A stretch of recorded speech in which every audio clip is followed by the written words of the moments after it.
ಪ್ರಿಯ ವೀಕ್ಷಕರೇ, ನಿಮ್ಗೆಲ್ಲ ನಿಮ್ಮ ಸಂತೋಷನ ಅನಂತ ಅನಂತ ಧನ್ಯವಾದಗಳು. ಕಳೆದ ಒಂದು ವಾರದಿಂದ ನಾನು ಲೈವ್ ಕಾರ್ಯಕ್ರಮಗಳನ್ನ ಮಾಡಿದೆ, ವಿಡಿಯೋಗಳನ್ನ ಮಾಡಿದೆ, ಸ್ಥಳಗಳಿಗೆ ಹೋಗಿದ್ದೆ. ಕನ್ನಡ ರಾಜ್ಯೋತ್ಸವ ಆಗಿರ್ಬೋದು, ದತ್ತ ಜಯಂತಿ ಆಗಿರ್ಬೋದು, ಹೀಗೆ ಹೊಸದುರ್ಗದ ಸುತ್ತಮುತ್ತ ನಡೆದಂತಹ ಕಾರ್ಯಕ್ರಮಗಳನ್ನ ನಾನು ನನ್ನ ವಿಡಿಯೋಗಳನ್ನ ಮಾಡಿಕೊಂಡು ಅಪ್ಲೋಡ್ ಮಾಡಿದ್ದೇನೆ. ಅದನ್ನೆಲ್ಲ ನೀವೆಲ್ಲ ನೋಡಿದ್ದೀರಾ, ತುಂಬಾ ಖುಷಿ ಪಟ್ಟಿದ್ದೀರಾ, ತುಂಬಾ ಕಮೆಂಟ್ಸ್ ಮಾಡಿದ್ದೀರಾ. ನಿಮ್ಮ ಒಂದು ಏನು ಪ್ರೋತ್ಸಾಹ ಬರ್ತಾ ಇದೆ, ಅದರಿಂದಲೇ ಹೆಚ್ಚೆಚ್ಚು ವಿಡಿಯೋಗಳನ್ನ ಮಾಡ್ಲಿಕ್ಕೆ ಸಾಧ್ಯವಾಗ್ತಿದೆ ಅಂತ ಹೇಳ್ತಾ ಇದ್ದೇನೆ. ಸೊ ಮುಂದಿನ ದಿನಗಳಲ್ಲಿ ಲೈವ್ ಮಾಡ್ಬೋದು. ಲೈವ್ ಮಾಡ್ಲಿಕ್ಕೆ ಏನಾಗುತ್ತೆ ಅಂದ್ರೆ ಅದ್ರದ್ದೇ ಆದಂತ ಒಂದು ಸ್ಥಳ ಏನಿರುತ್ತೆ ಅಲ್ಲಿ ಲೈವ್ಗೆ ಸಪೋರ್ಟಿವ್ ಆಗಿ ಇಂಟರ್ನೆಟ್ ಇರಬೇಕು. ಇಂಟರ್ನೆಟ್ ಇಲ್ಲ ಅಂದ್ರೆ ನಾನು ಲೈವ್ ನ ಕಂಪ್ಲೀಟ್ ಮಾಡಿರ್ತೇನೆ, ಅದನ್ನ ನೀವು ನೋಡ್ಲಿಕ್ಕೆ ಆಗೋದಿಲ್ಲ. ಸೊ ಅದಕ್ಕೋಸ್ಕರ ನಾನು ಮುಂದಿನ ದಿನಗಳಲ್ಲಿ ಚೆಕ್ ಮಾಡ್ತೇನೆ. ಇಂಟರ್ನೆಟ್ ಇದ್ರೆ ಅಲ್ಲಿ ವ್ಯವಸ್ಥೆ ಸರಿಯಾಗಿದ್ರೆ ನಾನು ಲೈವ್ ಮಾಡ್ತೇನೆ. ಇಲ್ಲ ಅಂದ್ರೆ ಸಾಧ್ಯವಾದಷ್ಟು ವಿಡಿಯೋಗಳನ್ನ ಮಾಡ್ಕೊಂಡು ಬಂದು ನಾನು ನನ್ನ ಚಾನಲ್ ನಲ್ಲಿ ಅಪ್ಲೋಡ್ ಮಾಡ್ತೇನೆ ಅಂತ ಹೇಳ್ತಾ, ಯಾರಾದ್ರೂ ಲೈವ್ ಅಲ್ಲಿ ತುಂಬಾ ಇಂಟರ್ನೆಟ್ ಡಿಸ್ಟರ್ಬ್ ಆಗಿ ತುಂಬಾ ಇದಾಗಿದ್ರೆ ಕ್ಷಮೆ ಇರಲಿ ಅಂತ ಹೇಳ್ತಾ, ನನ್ನ ಇವತ್ತಿನ ಒಂದು ವಿಡಿಯೋನ ಮಾಡ್ತಿರೋಂತ ಒಂದು ವಿಷಯವನ್ನ ಮುಂದುವರಿಸ್ತೇನೆ. ಅದಕ್ಕಿಂತ ಮುಂಚೆ ಯಾರೆಲ್ಲ ಸಬ್ಸ್ಕ್ರೈಬ್ ಮಾಡ್ಕೊಂಡಿಲ್ಲ ಈ ಚಾನಲ್ನ ತಪ್ಪದೆ ಸಬ್ಸ್ಕ್ರೈಬ್ ಮಾಡ್ಕೊಳ್ಳಿ, ಪಕ್ಕದಲ್ಲಿರೋ ಬೆಲ್ ಐಕನ್ ನ ಕ್ಲಿಕ್ ಮಾಡಿ. ಸೊ ಸಬ್ಸ್ಕ್ರೈಬ್ ಮಾಡಿ, ಬೆಲ್ ಐಕನ್ ಕ್ಲಿಕ್ ಮಾಡೋದ್ರಿಂದ ನನ್ನ ವಿಡಿಯೋಗಳನ್ನ ನೀವು ತಪ್ಪದೆ ನೋಡ್ಬೋದು. ಸ್ನೇಹಿತರೆ, ಇವತ್ತಿನ ಒಂದು ವಿಷಯ ಏನಂದ್ರೆ, ಸಿನಿ ರಸಿಕರಿಗೆ ಹಾಗೂ ಸಿನಿ ಪ್ರೇಕ್ಷಕರಿಗೆ ಒಂದು ಹಬ್ಬ ಅಂತ ಹೇಳ್ಬೋದು. ಇವತ್ತು ಏನಾಗ್ತಾ ಇದೆ ಅಂದ್ರೆ 2025 ಎಂಡಿಂಗ್ ಸ್ಟೇಜ್ ಅಲ್ಲಿ ಇದೀವಿ, ಮುಕ್ತಾಯದ ಹಂತದಲ್ಲಿದ್ದೀವಿ ನಾವೀಗ. 2026 ಜನವರಿ ಶುರುವಾಗಬೇಕು. ಅಷ್ಟರ ಒಳಗೆ ಕನ್ನಡದ ಬಹು ಪ್ರಖ್ಯಾತಿ ನಟರಲ್ಲಿ ಯಾರಿದ್ದಾರೆ ಅವರ ಚಿತ್ರಗಳು ತೆರೆ ಕಾಣಿಸ್ತಾ ಇದೆ. ಆ ತೆರೆ ಕಾಣುತ್ತಿರುವ ಚಿತ್ರಗಳು ಯಾವ್ಯಾವು ಅಂತಂದ್ರೆ, ಒಂದು 45 ಮೂವಿ ತೆರೆ ಕಾಣ್ತಾ ಇದೆ. ಅದರ ಜೊತೆಗೇನೆ ಅದೇ ದಿನ ಮಾರ್ಕ್ ಮೂವಿ ತೆರೆ ಕಾಣ್ತಾ ಇದೆ ಡಿಸೆಂಬರ್ 25ಕ್ಕೆ ಅಂತ. ಕಳೆದ ತಿಂಗಳುಗಳ ಹಿಂದೆನೆ ವಿಡಿಯೋನ ಮಾಡಿದ್ದೆ. 500ಕ್ಕೂ ಹೆಚ್ಚು ಜನರು ನೀವು ಆ ವಿಡಿಯೋನ ನೋಡಿದ್ದೀರಾ, ತುಂಬಾ ಖುಷಿ ಆಯ್ತು. ಸೊ ಆ ವಿಡಿಯೋ ಜೊತೆ ಇವತ್ತು ಉದ್ದೇಶ ಏನಂತಂದ್ರೆ, ಇನ್ನೊಂದು ಚಿತ್ರ ತೆರೆ ಕಾಣ್ತಾ ಇದೆ. ಚಾಲೆಂಜಿಂಗ್ ಸ್ಟಾರ್ ದರ್ಶನ್ ಸರ್ ಅವರ ಡೆವಿಲ್ ಚಿತ್ರ ಡಿಸೆಂಬರ್ 11ನೇ ತಾರೀಕು ಬಿಡುಗಡೆ ಆಗ್ತಾ ಇದೆ. ಈ ಚಿತ್ರಕ್ಕೆ ಡಿ ಬಾಸ್ ಫ್ಯಾನ್ಸ್ ಏನಿದ್ದಾರೆ, ಡಿ ಸೆಲೆಬ್ರಿಟೀಸ್ ಏನಿದ್ದಾರೆ, ಕಾದು ಕುಳಿತಿದ್ದಾರೆ ಸ್ನೇಹಿತರೆ.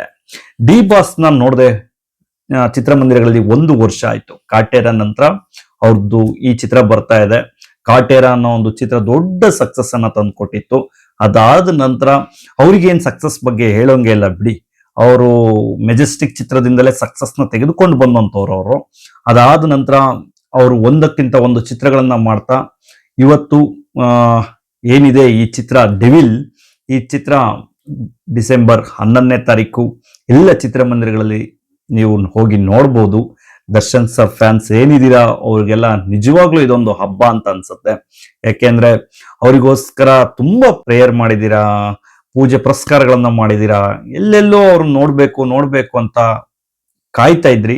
ಈಗ ನಿಮ್ಮ ಚಿತ್ರಮಂದಿರಗಳಲ್ಲಿ ನೀವು ಡೆವಿಲ್ ಚಿತ್ರವನ್ನ ನೋಡ್ಬೋದು.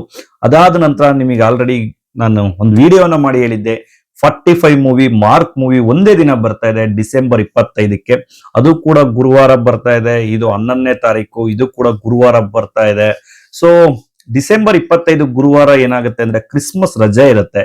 ಶುಕ್ರವಾರ ಒಂದಿನ ಹಾಲಿಡೇಗಳನ್ನ ಪ್ಲಾನ್ ಮಾಡ್ಕೊಂಡ್ರೆ ಗುರುವಾರ, ಶುಕ್ರವಾರ, ಶನಿವಾರ, ಭಾನುವಾರ ಒಂದು ಲಾಂಗ್ ವೀಕೆಂಡ್ ಚಿತ್ರಗಳಿಗೆ ಒಂದು ಯಶಸ್ಸನ್ನ ಕಾಣ್ಲಿಕ್ಕೆ. ಈಗ ಏನಾಗಿದೆ ಅಂದ್ರೆ 3-4 ದಿನ 5 ದಿನದಲ್ಲಿ ಏನ್ ಕಲೆಕ್ಷನ್ ಆಗುತ್ತೆ, ಜನ ಬರ್ತಾರೆ, ಅದೇನೇ ಚಿತ್ರದ ಒಂದು ಸಕ್ಸಸ್ ಅಂತ ಆಗಿದೆ. ಈಗ ಹಿಂದೆ ಇತ್ತಲ್ವಾ 100 ದಿನಗಳು, 25 ವಾರಗಳು, ಈ ರೀತಿಯಾದಂತಹ ಒಂದು ಇದು ಈಗಿಲ್ಲ. ಈ ಟ್ರೆಂಡ್ ಕಂಪ್ಲೀಟ್ಲಿ ಚೇಂಜ್ ಆಗಿದೆ. ಇವತ್ತಿನ ಚಿತ್ರದ ಸಕ್ಸಸ್ ಕ್ಯಾಲ್ಕುಲೇಟ್ ಆಗೋದು ಬಜೆಟ್ ಏನ್ ಇನ್ವೆಸ್ಟ್ ಮಾಡಿದ್ದಾರೆ, ಬಜೆಟ್ ಏನ್ ರಿಟರ್ನ್ ಬಂತು ಅಂತ. ಜನ 1 ವಾರ ನೋಡ್ತಾರೋ, 100 ದಿನ ನೋಡ್ತಾರೋ, ಅಥವಾ ವರ್ಷ ಪೂರ್ತಿ ನೋಡ್ತಾರೋ, ಆ ರೀತಿ ಇಲ್ಲ. ಇವತ್ತಿನ ಕಾಲಮಾನದಲ್ಲಿ ಅದೆಲ್ಲ ಬದಲಾವಣೆ ಆಗಿದೆ. ಸೊ ಬಜೆಟ್ ಮೇಲೆ ಚಿತ್ರದ ಸಕ್ಸಸ್ ಅನ್ನ ಕ್ಯಾಲ್ಕುಲೇಟ್ ಮಾಡುವಂತ ಇದ್ರಲ್ಲಿ ಇದೀವಿ ನಾವೀಗ. ಸೊ ಈಗ ನಾನು ಕೊಡ್ತಿರೋಂಥ ಅಪ್ಡೇಟ್ಸ್ ಸಿನಿ ಪ್ರೇಕ್ಷಕರಿಗೆ ಏನಿದೆ, ಈ ತಿಂಗಳು ಪೂರ್ತಿ ಒಂದು ಹಬ್ಬ ಅಂತ ಹೇಳ್ಬೋದು. ಯಾಕೆ ಹೇಳಿ, ಚಾಲೆಂಜಿಂಗ್ ಸ್ಟಾರ್ ದರ್ಶನ್ ಸರ್ ಅವರ ಚಿತ್ರ ಬರ್ತಾ ಇದೆ. ಈಗ ಡಿಸೆಂಬರ್ 11ಕ್ಕೆ ಡೆವಿಲ್ ರಿಲೀಸ್ ಆಗ್ಲಿಕ್ಕೆ ಆಲ್ರೆಡಿ ಅನೌನ್ಸ್ ಮಾಡಿದ್ದಾರೆ. ಈಗ ನಾಳಿಲ್ಲ ನಾಡಿದ್ದು ಚಿತ್ರಮಂದಿರಗಳಲ್ಲಿ ಇರುತ್ತೆ. ಅದಾದ ನಂತರ ಕಿಚ್ಚ ಸುದೀಪ್ ಸರ್ ಅವರ ಒಂದು ಚಿತ್ರ ಬರ್ತಾ ಇದೆ, ಅಭಿನಯ ಚಕ್ರವರ್ತಿ ಅವ್ರದ್ದು. ಅದಾದ ನಂತರ ಕರ್ನಾಡ ಚಕ್ರವರ್ತಿ ಹಾಗೂ real star Upendra, Raj B Shetty, ಹೀಗೆ ಮಲ್ಟಿ ಸ್ಟಾರ್ ಮೂವಿ 45 ತುಂಬಾ ಕುತೂಹಲ ಇದೆ. ಅದರಲ್ಲಿ ಟ್ರೇಲರ್ ಅಲ್ಲೇ ನೋಡಿದ್ರಿ, ಲಾಂಗ್ ಹಿಡ್ದಿದ್ದು ನಾನು, ಲಾಂಗ್ ಅನ್ನ ಹಿಡಿಸಿದ್ದು ನಾನು ಅಂತ ಲಾಂಗ್ ಬಗ್ಗೆನೂ ಕೂಡ ಮಾತಾಡಿದ್ದಾರೆ. ಲಾಂಗ್ ಅಂದ ತಕ್ಷಣನೇ ನಮ್ಮನ್ನ ಓಂ ಚಿತ್ರಕ್ಕೆ ಕರ್ಕೊಂಡು ಹೋಗುತ್ತೆ. ಎಲ್ಲೇ ಒಂದು ಉಪೇಂದ್ರ ಸರ್ ಅವರು ಮತ್ತು ಶಿವರಾಜ್ ಕುಮಾರ್ ಅವರ ಒಂದು ಕಾನ್ವರ್ಸೇಷನ್ ಆದ್ರೆ, ಯಾವುದೇ ಒಂದು ಚಿತ್ರದಲ್ಲಿ ಲಾಂಗ್ ಅಂತ ಬಂತು ಅಂದ್ರೆ ಆ ವರ್ಡ್ ಬಂದ ತಕ್ಷಣ ನಾವೆಲ್ಲ ಹೋಗೋದು ಓಂ ಚಿತ್ರಕ್ಕೆ. ಆ ಒಂದು ಕಾನ್ವರ್ಸೇಷನ್ ಏನಿದೆ, ಆ ಒಂದು ಮಾತುಕತೆನ ಈ ಒಂದು ಟ್ರೇಲರ್ ಅಲ್ಲಿ ರಿಲೀಸ್ ಮಾಡಿದ್ರು. ಸೊ ಅದು ಎಲ್ಲ ಒಂದು ಕುತೂಹಲವನ್ನ ಮೂಡಿಸಿದೆ. ಅದಾದ ನಂತರ ನೀವು ಆಲ್ರೆಡಿ ಟ್ರೇಲರ್ ಕೂಡ ಮೊನ್ನೆ ರಿಲೀಸ್ ಆಯ್ತು. ಮಾರ್ಕ್ ಮೂವಿ ಟ್ರೇಲರ್ ನ ನೋಡಿದೀರಾ, ಅದ್ಭುತವಾಗಿ ಬಂದಿದೆ. ಕಿಚ್ಚ ಸುದೀಪ್ ಅವ್ರ ಚಿತ್ರಗಳು ಇವತ್ತಿಗೆ ಒಂದಕ್ಕಿಂತ ಒಂದು ಅದ್ಭುತವಾಗಿ ಬರ್ತಾ ಇದೆ. ಮ್ಯಾಕ್ಸ್ ಅದು ಒಂದು 3 ಅಕ್ಷರಗಳ ಚಿತ್ರ ಮ್ಯಾಕ್ಸ್, ಈಗಲೇ ಮಾರ್ಕ್ ಇದು 4 ಅಕ್ಷರಗಳ ಚಿತ್ರ. ಮುಂದಿನ ದಿನಗಳಲ್ಲಿ ನೋಡೋಣ. ಇದು ಎಲ್ಲ ಏನು ತಾರಾಂಗಣ ಇದೆ ಮ್ಯಾಕ್ಸ್ ಮೂವಿಯಲ್ಲಿ ಇದ್ರೂ ಅದೇ ಒಂದು ತಾರಾಂಗಣವನ್ನ ನೀವು ಇದರಲ್ಲಿ ನೋಡ್ಬೋದು. ಮಾರ್ಕ್ ಅಲ್ಲಿ ನೋಡೋಣ.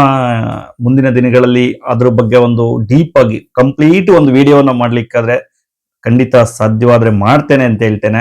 ಸೊ ಈಗ ನನ್ನ ಅಪ್ಡೇಟ್ಸ್ ಏನಿತ್ತು ಅಂದ್ರೆ, ಡೆವಿಲ್ ಚಿತ್ರ ರಿಲೀಸ್ ಆಗ್ತಾ ಇದೆ, ಅದಾದ ನಂತರ ಮಾರ್ಕ್ ಮೂವಿ ರಿಲೀಸ್ ಆಗ್ತಾ ಇದೆ, 45 ಮೂವಿ ರಿಲೀಸ್ ಆಗ್ತಾ ಇದೆ. ಹೀಗೆ ದೊಡ್ಡ ದೊಡ್ಡ ನಟರ ಮೂವಿಗಳು ಇದೇ ತಿಂಗಳಲ್ಲಿ ಬರ್ತಾ ಇರೋದು ಎಲ್ರಿಗೂ ಒಂದು ಹಬ್ಬದ ವಾತಾವರಣ ಅಂತ ಅನ್ಬೋದು.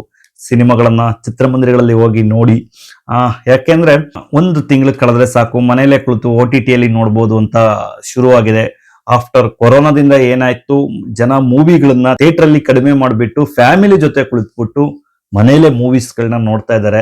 ಸೊ ಈ ದೊಡ್ಡ ದೊಡ್ಡ ನಟರ ಚಿತ್ರಗಳು ಅಂದಾಗ ಖಂಡಿತವಾಗ್ಲೂ ಥಿಯೇಟರ್ ಕಡೆ ಬಂದೇ ಬರ್ತಾರೆ ಜನ. ಯಾಕೆಂದ್ರೆ ಥಿಯೇಟ್ರಿಗೆ ಬರ್ದೇನೆ ಎಷ್ಟೋ ಸಣ್ಣ ಪುಟ್ಟ ನಟರ ಚಿತ್ರಗಳು ಫೇಲ್ಯೂರ್ ಆಗಿ ತುಂಬಾ ದುಡ್ಡುಗಳನ್ನ ಕೂಡ ಕಳ್ಕೊಂಡಿದ್ದಾರೆ, ನಷ್ಟವನ್ನ ಕೂಡ ಅನುಭವಿಸಿದ್ದಾರೆ. ಸೊ ದೊಡ್ಡ ದೊಡ್ಡ ನಾಯಕ ನಟರ ಚಿತ್ರ ಬಂದಾಗ ಪ್ರೇಕ್ಷಕರು ಜನರು ಏನಿದ್ದಾರೆ ಅವರು ಚಿತ್ರಮಂದಿರ ಕಡೆ ಖಂಡಿತ ಬಂದೇ ಬರ್ತಾರೆ. ಹಾಗೆ ನಾನು ಕೂಡ ಹೇಳ್ತಾ ಇರೋದು, ಚಿತ್ರಮಂದಿರಗಳಲ್ಲಿ ಚಿತ್ರಗಳನ್ನ ನೋಡಿ, ಕನ್ನಡ ಚಿತ್ರಗಳನ್ನ ಹೆಚ್ಚೆಚ್ಚಾಗಿ ನೋಡೋದ್ರಿಂದ ಇನ್ನೂ ಕೂಡ ಕನ್ನಡ ಚಿತ್ರರಂಗ ದೊಡ್ಡ ಮಟ್ಟಿಗೆ ಎತ್ತರಕ್ಕೆ ಬೆಳೆಯುತ್ತೆ ಅಂತ ಹೇಳ್ತಾ, ಸೊ ಇದರ ಅಪ್ಡೇಟ್ಸ್ ನಾನು ಕೊಡ್ಬೇಕಾಗಿತ್ತು, ಮೂವೀಸ್ ಅಪ್ಡೇಟ್ಸು. ಅದಕ್ಕೋಸ್ಕರ ನಾನು ಈ ವಿಡಿಯೋನ ಮಾಡಿದೆ. ನಾಳೆಯಿಂದ ನಾಡಿದ್ದು 3 ದಿನಗಳ ಕಾಲ ಬೇರೆ ಒಂದು ಕಾರ್ಯಕ್ರಮ ಇದೆ. ಸಾಧ್ಯವಾದ್ರೆ ನಾಳೆ ಒಂದು ವಿಡಿಯೋನ ಮಾಡ್ತೇನೆ. ಮಾಡಕ್ಕಾಗಿಲ್ಲ ಅಂದ್ರು ಅದೇ ಸ್ಥಳದಲ್ಲಿ ಹೋಗಿ ಒಂದು ವಿಡಿಯೋನ ಮಾಡ್ಬೇಕು ಅಂತ ಅಂದ್ಕೊಂಡಿದ್ದೇನೆ. 3 ದಿನಗಳ ಕಾಲ ದೊಡ್ಡ ಕಾರ್ಯಕ್ರಮ ನಡೆಯುತ್ತೆ ಹೊಸದುರ್ಗದಲ್ಲಿ. ಆ ಒಂದು ಕಾರ್ಯಕ್ರಮದ ಬಗ್ಗೆ ಅಪ್ಡೇಟ್ಸ್ ನಾಳೆ ಕೊಡ್ತೇನೆ ಅಂತ ಹೇಳ್ತಾ, ಇವತ್ತಿನ ಅಪ್ಡೇಟ್ಸ್ ನಿಮ್ಗೆಲ್ರಿಗೂ ಇಷ್ಟ ಆಗಿರುತ್ತೆ ಅಂತ ಭಾವಿಸ್ತೇನೆ. ಚಿತ್ರ ರಸಿಕರು, ಚಿತ್ರ ಪ್ರೇಕ್ಷಕರು ಏನಿದ್ದೀರಾ, ನೀವು ಇಷ್ಟಪಡ್ತೀರಾ, ಲೈಕ್ ಮಾಡ್ತೀರಾ ಹಾಗೂ ಶೇರ್ ಮಾಡ್ತೀರಾ, ಸಬ್ಸ್ಕ್ರೈಬ್ ಮಾಡ್ತೀರಾ ಅಂತ ಭಾವಿಸ್ತಾ ಈ ನನ್ನ ಒಂದು ವಿಡಿಯೋವನ್ನ ಮುಗಿಸ್ತಾ ಇದ್ದೇನೆ. ಬಾಯ್ ಬಾಯ್.